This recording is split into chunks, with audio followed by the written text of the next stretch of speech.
We've had a lot of speakers and we're running out of time, so I would take another 5 minutes just to introduce the next person and their humanity and how they stick up for other people because they have a stronger voice than the average person because of who they are.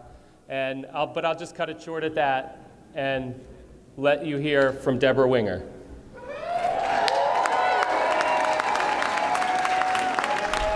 I'm going to speak so briefly that I'm taking the gum out of my mouth, and I'm going to hold it for the time that I don't have a big, long message. If any of you have been where I've been, I say the same thing every time because as time goes on, in the last 3 years, there has this beautiful tapestry of officials, of doctors, of scientists, people that can speak on every aspect of what's wrong with this issue better than I. I will just say that I'm a child of the 60s. I grew up somewhere between Leave It to Beaver and Red Skelton. There were commercials for clean burning gas. And there was a nice blue flame, and I remember it so clearly. And I always thought it was very beautiful. And I guess I have come to see what's hiding behind that blue flame.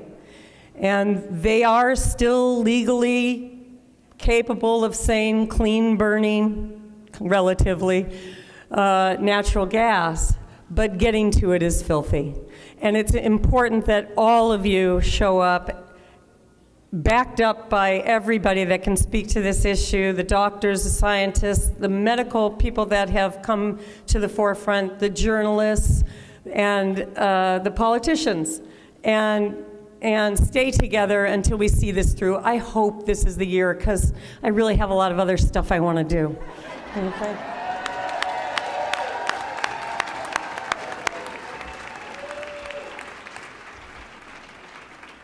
Speaking of having a lot of other stuff to do, I called the next speaker and told him the date that the rally was happening and if he could come and speak. And there was this sigh on the phone. I've got a lot of editing to do. I've got to get this film out. Well, again, I'll cut the introduction short because you all know who Josh Fox is.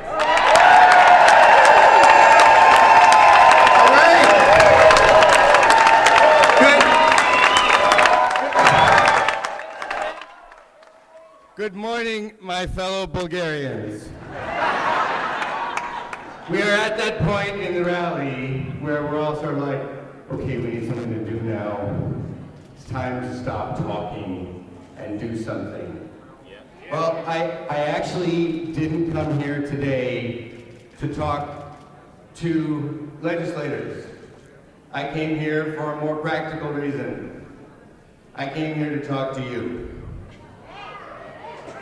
I came here to save myself 8 or 9 hours worth of phone calls. Now, what I mean by this is, as you know, I have been traveling all across New York State for several years. I think I've met someone from each and every grassroots organization in the state. At least, well, I hope that's not true, but I think it's probably 90% true. And it's an incredible, beautiful, gorgeous, amazing, as Debra said, tapestry of people that spans the entire state. And it's stunning. And it's breathtaking. And I think that it would be a good thing if we, as a movement, could come together as I know that there's a lot of really healthy debate about the finer points within this movement. You know what I'm talking about, right? Sometimes that seems contentious, but it's actually not. It's actually a brain that's working, right? It's actually a conversation that's worth having. And it shows that we're alive and that we're poking and prodding at this issue from every conceivable angle. And I also know that it is imperative that we win in New York, right? It's imperative for the rest of the world. travel a lot. I've been to South Africa to visit the anti-fracking people in South Africa, to the UK, to Asia, to Australia. You have no idea how inspiring you are as New Yorkers here with the first moratorium in the world, right? We need to keep this going. So it's important, I think it's very important for New York to lead. And I have been watching what works, and I have a message from the great Mr. Bill McKibben, which he emailed me this morning.